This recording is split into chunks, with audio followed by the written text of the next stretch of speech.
Skin ನಲ್ಲಿ ನಮಗೆ ageing science ಏನಿದೆ, ನಮ್ಗೆ ಒಂಥರ ಏಜ್ ಆಗಿರೋ ತರ ಸುಕ್ಕಿರುವಂತ ಸ್ಕಿನ್ ಅನ್ನೆಲ್ಲ ಇದು ರಿಪೇರಿ ಮಾಡುತ್ತೆ. ಅಂದ್ರೆ 50 ವರ್ಷದವರು 30 ವರ್ಷದವರ ತರ ಕಾಣ್ಲಿಕ್ಕೆ ಇದು ತುಂಬಾ ಹೆಲ್ಪ್ ಮಾಡುತ್ತೆ. ಯಾರಿಗೆಲ್ಲ ಕಡಿಮೆ ಏಜ್ ರೀತಿ ಕಾಣ್ಬೇಕು ಅನ್ನೋ ಆಸೆ ಇದೆ ಅವರು ಈ ಒಂದು ಹೂವಿನ ಒಂದು ಈ ಪ್ಯಾಕ್ ಅನ್ನ ಖಂಡಿತ ಯೂಸ್ ಮಾಡಿ. ನೋಡ್ತಾ ಇದೀರಲ್ಲ ಕೈ ಡಿಫ್ರೆನ್ಸ್, ಮೊದ್ಲಂತೂ ತುಂಬಾನೇ ಒಂದ್ ರೀತಿ ಸ್ಕಿನ್ ಕಪ್ಪಿತ್ತು. ಈಗ ರೆಮಿಡೀಸ್ ಗಳನ್ನ ಟ್ರೈ ಮಾಡಿ ಈ ಒಂದು ಸ್ಕಿನ್ ಅಲ್ಲಿ ಚೇಂಜಸ್ ಕಾಣ್ತಾ ಇದೆ. ಸೊ ನೀವು ಕೂಡ ಈ ಒಂದು ರೆಮಿಡೀಸ್ ಗಳನ್ನ ಟ್ರೈ ಮಾಡಿ, ಖಂಡಿತ ಒಂದು ಒಳ್ಳೆ ರಿಸಲ್ಟ್ ಸಿಗುತ್ತೆ. Hi dear viewers, welcome back to my channel Jyothis lifestyle. ಈ ಹೂ ಯಾವುದು ಅಂತ ಗೆಸ್ ಮಾಡಿದ್ರ?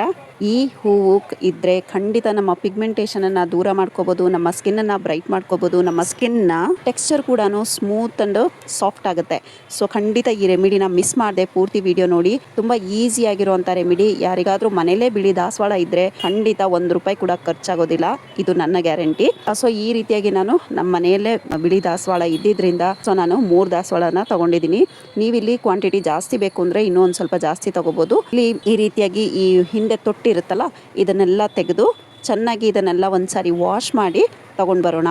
ಇದೇ ಬಿಳಿ ದಾಸವಾಳದ ಮತ್ತೊಂದು ಟಿಪ್ ಇದೆ, ಈ ವಿಡಿಯೋದಲ್ಲೇ ನಾನು ನಿಮಗೆ ತಿಳಿಸ್ಕೊಡ್ತೀನಿ. ಸೊ ಪೂರ್ತಿ ವಿಡಿಯೋ ವಾಚ್ ಮಾಡಿ. ವೈಟ್ ಹಿಬಿಸ್ಕಸ್ ಫ್ಲವರ್ ಅಂದ್ರೆ ನೇಚರ್ಸ್ ಬೊಟೋಕ್ಸ್ ಅಂತ ಅರ್ಥ. ಸೊ ನಮ್ಮ ಬೊಟೋಕ್ಸ್ ಅನ್ನ ಇದು ಫಾರ್ಮ್ ಮಾಡುತ್ತೆ ನ್ಯಾಚುರಲ್ ಆಗಿ. ಸೊ ಹಾಗಾಗಿ ಈ ಒಂದು ವೈಟ್ ದಾಸವಾಳ ಗಿಡ ಎಲ್ಲಿ ಸಿಕ್ಕಿದ್ರು ನಿಮ್ಮ ಮನೇಲಿ ಏನಾದ್ರು ಜಾಗ ಇದ್ರೆ ಖಂಡಿತ ಬಿಡಬೇಡಿ, ಒಂದು ಗಿಡನ ಹಾಕಿಟ್ಕೊಳ್ಳಿ. ಈ ಒಂದು ದಾಸವಾಳದ ಹೂವು ನಮ್ಮ ಸ್ಕಿನ್ ನ ಆಂಟಿ ಇನ್ಫ್ಲಮೇಟರಿ ಆಗಿ ಕೆಲಸ ಮಾಡುತ್ತೆ, ಮತ್ತೆ ನಮ್ಮ ಸ್ಕಿನ್ ಟೋನ್ ಅನ್ನ ಇಂಪ್ರೂವ್ ಮಾಡುತ್ತೆ, ಮತ್ತೆ ಕೊಲೆಜಿನ್ ಅನ್ನ ಪ್ರಿಸರ್ವೇಟ್ ಮಾಡುತ್ತೆ. ಅಂದ್ರೆ ನಮ್ಗೆ ತಡೆದು ಇಟ್ಕೊಳ್ಳುತ್ತೆ ನಮ್ಮ ಸ್ಕಿನ್ ನಲ್ಲಿ. ಮತ್ತೆ ನಮ್ಗೆ ಏಜಿಂಗ್ ಸೈನ್ಸ್ ಏನಿದೆ, ನಮ್ಗೆ ಒಂಥರ ಏಜ್ ಆಗಿರೋ ತರ ಸುಕ್ಕಿರುವಂತ ಸ್ಕಿನ್ ಅನ್ನೆಲ್ಲ ಇದು ರಿಪೇರಿ ಮಾಡುತ್ತೆ. ಅಂದ್ರೆ 50 ವರ್ಷದವರು 30 ವರ್ಷದವರ ತರ ಕಾಣ್ಲಿಕ್ಕೆ ಇದು ತುಂಬಾ ಹೆಲ್ಪ್ ಮಾಡುತ್ತೆ. ಯಾರಿಗೆಲ್ಲ ಕಡಿಮೆ ಏಜ್ ರೀತಿ ಕಾಣ್ಬೇಕು ಅನ್ನೋ ಆಸೆ ಇದೆ ಅವರು ಈ ಒಂದು ಹೂವಿನ ಒಂದು ಈ ಪ್ಯಾಕ್ ಅನ್ನ ಖಂಡಿತ ಯೂಸ್ ಮಾಡಿ. ನೆಕ್ಸ್ಟ್ ಇದಕ್ಕೆ ನಾನು 1 ಟೇಬಲ್ ಸ್ಪೂನ್ ಅಷ್ಟು ಮೊಸರನ್ನ ಸೇರಿಸ್ಕೊಳ್ತಾ ಇದ್ದೀನಿ. ಇಲ್ಲಿ ಸ್ವಲ್ಪ ತೆಳು ಇತ್ತು ಸೊ ಅದನ್ನೇ ಸೇರಿಸ್ಕೊಂಡಿದ್ದೀನಿ, ನೀವು ಮೊಸರನ್ನ ಆಡ್ ಮಾಡ್ಕೊಳ್ಳಿ.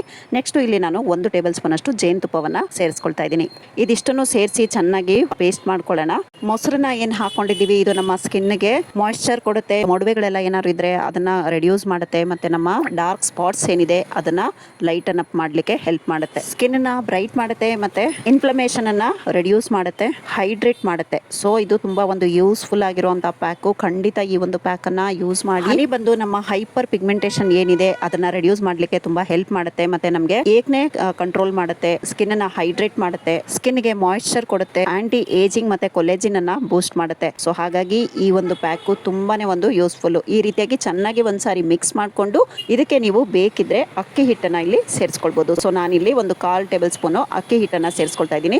ಅಕ್ಕಿ ಹಿಟ್ಟು ಅಷ್ಟೇ ನಮ್ಮ ಸ್ಕಿನ್ ಅನ್ನ ಬ್ರೈಟ್ ಮಾಡ್ಲಿಕ್ಕೆ ಹೆಲ್ಪ್ ಮಾಡುತ್ತೆ. ನ್ಯಾಚುರಲ್ ಆಗಿ ಸ್ಕ್ರಬ್ ಏಜೆಂಟ್ ಆಗಿರೋದ್ರಿಂದ ಅಕ್ಕಿ ಹಿಟ್ಟು ನಮ್ಮ ಸ್ಕಿನ್ ಗೆ ಒಂದು ಒಳ್ಳೆ ಬೆನಿಫಿಟ್ ಕೊಡುತ್ತೆ. ಸೊ ಹಾಗಾಗಿ ನಾನು ಇಲ್ಲಿ ಅಕ್ಕಿ ಹಿಟ್ಟನ್ನ ಸೇರಿಸ್ಕೊಂಡಿದ್ದೀನಿ. ಇಷ್ಟನ್ನು ಚೆನ್ನಾಗಿ ಮಿಕ್ಸ್ ಮಾಡ್ಕೊಂಡು ಫೇಸ್ ಅನ್ನ ವಾಶ್ ಮಾಡ್ಕೊಂಡು ಫೇಸ್ಗೆ ನಾವು ಅಪ್ಲೈ ಮಾಡ್ಕೊಳ್ಳೋದು. ಇದನ್ನ ನಾವು ಒಂದು 15 ನಿಮಿಷ 15ರಿಂದ 20 ನಿಮಿಷ ಬಿಟ್ಟು ವಾಶ್ ಮಾಡ್ಕೊಳ್ಳೋದು ಅಷ್ಟೇನೆ. ಈ ಒಂದು ಪ್ಯಾಕ್ ಅನ್ನ ನಾವು ವಾರಕ್ಕೆ 2ರಿಂದ 3 ಸಾರಿ ಯೂಸ್ ಮಾಡ್ಕೊಳ್ಬಹುದು. ಈಗ ಒಂದು ಬೇಸಿಗೆ ಕಾಲದಲ್ಲಿ ನಮ್ಮ ಸ್ಕಿನ್ ಟ್ಯಾನ್ ಆಗ್ತಾ ಇರುತ್ತೆ, ಈ ಟ್ಯಾನ್ ಕೂಡ ಇದು ಈ ಪ್ಯಾಕ್ ಇಂದ ರಿಮೂವ್ ಆಗ್ಲಿಕ್ಕೆ ಹೆಲ್ಪ್ ಆಗುತ್ತೆ. ಮತ್ತೊಂದು ರೆಮಿಡಿ ಹೇಳಿದ್ದೆ ನಿಮ್ಗೆ, ಆ ಒಂದು ರೆಮಿಡಿ ಏನು ಅಂದ್ರೆ ಇದೇ ಬಿಳಿ ದಾಸವಾಳಗಳನ್ನ ತಗೊಳ್ಬೇಕು. 2ರಿಂದ 3 ದಾಸವಾಳಗಳನ್ನ ತಗೊಂಡು ಒಂದು 2 ಸ್ಪೂನು ಪ್ಯೂರ್ ಕೋಲ್ಡ್ ಪ್ರೋಸೆಸ್ ಎಳ್ಳೆಣ್ಣೆ ಬರುತ್ತಲ್ಲ ಆ ಎಳ್ಳೆಣ್ಣೆಲಿ ಈ ಹೂಗಳನ್ನ ಸ್ವಲ್ಪ ಚೆನ್ನಾಗಿ ಕ್ರಶ್ ಮಾಡ್ಬಿಟ್ಟು ಅಂದ್ರೆ ಮ್ಯಾಶ್ ಮಾಡಿ ಅಥವಾ ಮಿಕ್ಸಿ ಮಾಡ್ಬಿಟ್ಟು ನೀರ್ ಹಾಕದಲ್ಲೇ ಮಿಕ್ಸಿ ಮಾಡ್ಬೇಕು. ಈಗ ಹೇಗೆ ನಾವು ಪ್ಯಾಕ್ ಮಾಡ್ಕೊಂಡಿದ್ವಿ ಆ ತರ ಕ್ರಶ್ ಪೇಸ್ಟ್ ಮಾಡ್ಕೊಂಡು ಆ ಪೇಸ್ಟ್ ನ ಎಣ್ಣೆಗೆ ಹಾಕಿ ಚೆನ್ನಾಗಿ ಮಿಕ್ಸ್ ಮಾಡ್ಕೊಂಡು ಡಬಲ್ ಬಾಯ್ಲರ್ ಮೆಥಡ್ ಆದ್ರೂ ಸರಿನೇ, ಇಲ್ಲ ಡೈರೆಕ್ಟ್ ಆಗಿ ನೀವು ಬಿಸಿ ಮಾಡ್ತೀನಿ ಅಂದ್ರೂ ಸರಿನೇ. ಸ್ವಲ್ಪ ಅದು ಚೆನ್ನಾಗಿ ಒಂದು 5ರಿಂದ 10 ನಿಮಿಷ ಬಿಸಿ ಆದ್ರೆ ಸಾಕು. ನಂತರ ಇದನ್ನ ತಣ್ಣಗಾದ ನಂತರ ಸ್ಟ್ರೈನ್ ಮಾಡಿ ಇಟ್ಕೊಂಡು ದಿನಾ ನೈಟ್ ನಾವು ಮುಖಕ್ಕೆ ಮಸಾಜ್ ಮಾಡ್ಕೊಳ್ಳೋದ್ರಿಂದ ನಮ್ಮ ಪಿಗ್ಮೆಂಟೇಷನ್ ರೆಡ್ಯೂಸ್ ಆಗುತ್ತೆ. ಡ್ರೈ ಸ್ಕಿನ್ ಇರೋರು ಓವರ್ ನೈಟ್ ಅದನ್ನ ಬಿಟ್ಬಿಡ್ಬೇಕು ಮುಖದ ಮೇಲೆ. ಆಯಿಲಿ ಸ್ಕಿನ್ ಇದ್ರೆ ಒಂದು ಅರ್ಧ ಗಂಟೆ ಬಿಟ್ಟು ಮುಖನ ವಾಶ್ ಔಟ್ ಮಾಡ್ಬೇಕು. ನೋಡ್ತಾ ಇದೀರಲ್ಲ ಈ ಪ್ಯಾಕ್ ಅನ್ನ ಹಾಕಿ 15 ನಿಮಿಷ ಆಗಿ ವಾಶ್ ಮಾಡ್ಕೊಂಡು ಬಂದಿದ್ದೀನಿ. ತುಂಬಾನೇ ಚೆನ್ನಾಗಿದೆ, ಒಳ್ಳೆ ರಿಸಲ್ಟ್ ಕೂಡ ಇದೆ. ಖಂಡಿತ ಟ್ರೈ ಮಾಡಿ. ₹1 ಖರ್ಚು ಮಾಡ್ದಲೇನೆ ನಾವು ಯಾವ ಕ್ರೀಮು ಏನು ಹಚ್ಚದಲೇನೆ ನಮ್ಮ ಪಿಗ್ಮೆಂಟೇಷನ್ ಅನ್ನ ಹೋಗ್ಲಾಡ್ಸ್ಕೋಬಹುದು.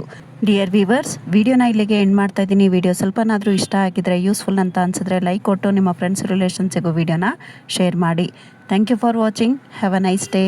Take care. ಬಾಯ್ ಬಾಯ್.